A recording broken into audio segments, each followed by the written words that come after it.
Selamat pagi, salam sejahtera.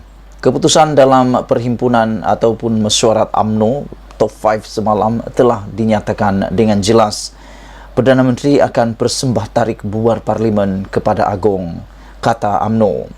Saudara sekalian, UMNO telah membuat keputusan agar Parlimen dibubarkan dalam masa terdekat bagi membolehkan pilihan raya umum ke-15 diadakan pada tahun ini, kata Setiausaha Agungnya Ahmad Maslan.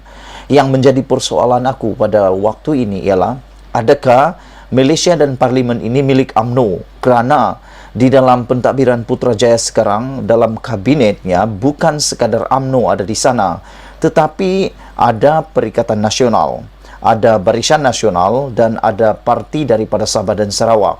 Yang menjadi persoalan besar aku ialah, apakah Malaysia ini milik UMNO? Apakah kabinet itu milik UMNO? Walhal yang hanya UMNO di sana adalah Perdana Menteri dan beberapa menterinya. Yang akan menentukan bubar atau tidak Parlimen yang pertama sekali ialah akan ditentukan oleh kabinet. Dan kabinet inilah yang akan bermesyuarat bersama dengan Perdana Menteri. Lalu Perdana Menteri akan mempersembahkan pula atau menasihati yang di-Pertuan Agong untuk membubarkan Parlimen. Tetapi kenyataan pada waktu ini, dalam laporan ini seakan-akan kita melihat bahawa seakan-akan Putrajaya itu, kabinet itu milik UMNO pula. Sehingga apa yang dikatakan oleh Ahmad Maslan ini adalah apabila Perdana Menteri akan persembah tarik bubar Parlimen kepada Agong. Yang menghairankan, kenapa UMNO yang tahu tapi kabinet tak tahu. Bila ditanya tentang kepada kabinet bila Parlimen akan bubar, kabinet tidak dapat menentukan dan berbalah antara sesama mereka.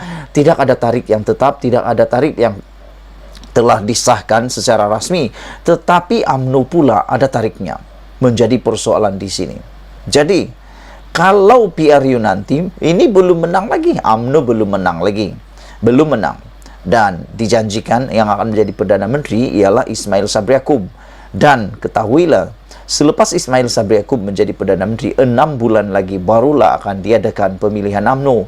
Dengan kata lain, presidennya tetap Zahid Hamidi. Bayangkan, kalau itu terus berlaku dan itu yang terjadi, apa yang akan berlaku? Adakah Ismail Sabri Yaakob akan menjadi sekadar boneka, Perdana Menteri boneka? Ini yang menjadi persoalan kepada kita semua. Saudara-saudara yang saya hormati sekalian, Ahmad Maslan berkata keputusan itu dicapai dalam mesyuarat Majlis Kerja Tertinggi MKT UMNO yang diadakan di Kuala Lumpur malam semalam. Justru katanya, Perdana Menteri Ismail Sabri Yaakob akan mempersembahkan cadangan tarik pembubaran Parlimen kepada Yang di-Pertuan Agong selaras dengan perkara 40 dalam kurungan 1 Perlembagaan Persekutuan. Sekali lagi aku nak tanya, perkara ini sudah bincang dalam kabinet atau tidak?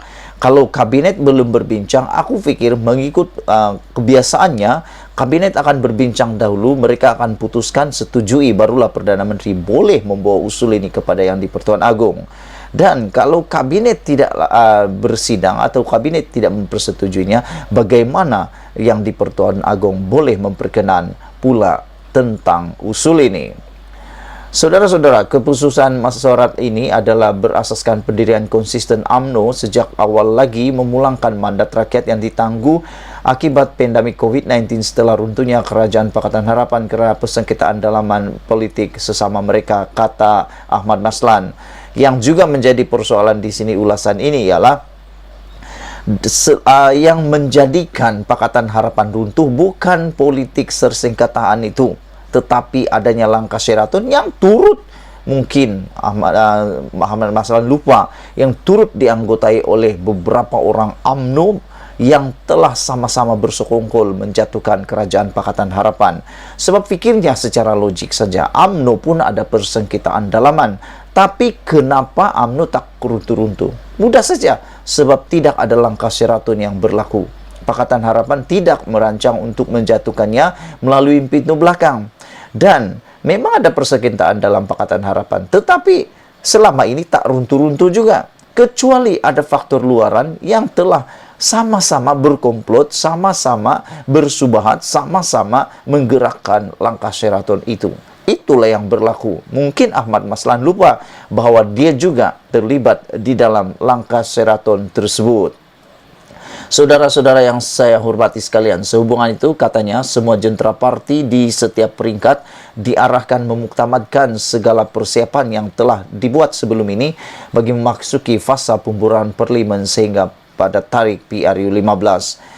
Ahmad Maslan katakan UMNO percaya hanya dengan mengembalikan hak rakyat bagi membolehkan mandat sebenar diperoleh, maka sebuah kerajaan yang stabil dapat dibentuk bagi memulihkan negara khususnya dalam aspek ekonomi yang berkait rapat dengan soal kesejahteraan hidup mereka, di samping beberapa usaha pembaharuan institusi ke arah mewujudkan takbir yang lebih baik buat negara katanya. Yang menjadi persoalan lagi ialah kalau PH menang lagi, apa kata BN? Apa kata BN dan UMNO?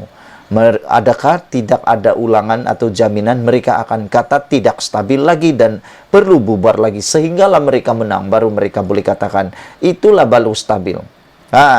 Inilah yang menjadi buah fikiran kita pada pagi hari ini. Adakah jaminan Barisan Nasional akan menang 2/3? Karena pada hemat aku, tidak akan ada satupun parti atau gabungan yang akan menang 2/3 pada PRU 15 kali ini. Dan kalau PH ditakdirkan menang lagi, apakah ada jaminan UMNO tidak akan kata lagi bahwa kerajaan tidak stabil? Sebab sekarang ini UMNO sudah yang memerintah pun. Yang memerintah sekarang ini adalah Perdana Menteri daripada UMNO. Tapi masih juga dikatakan tidak stabil.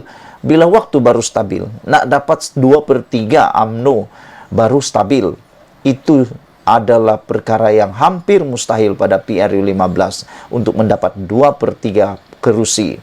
Dan aku fikir adalah satu perkara yang malang kalau ditakdirkan tiba-tiba yang menjadi Perdana Menteri sekarang ini tiba-tiba pula kalah dalam PRU 15, mereka langsung tidak kuasa, jadi pembangkang sekali lagi, maka menular lagi lah penyakit mengatakan kerajaan tak stabil. Hanya stabil kalau Barisan Nasional dan UMNO memerintah.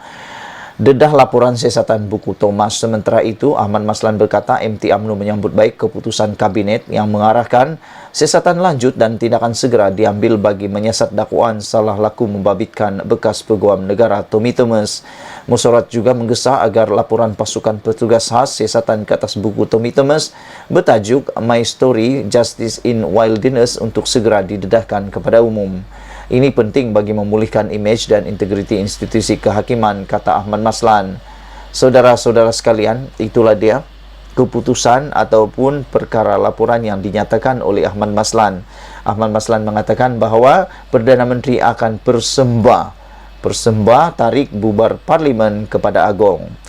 Jangan lupa tinggalkan komen anda untuk isu pada kali ini. Malaysia kita punya, kita jaga sama-sama cintai Malaysiaku. Bye-bye.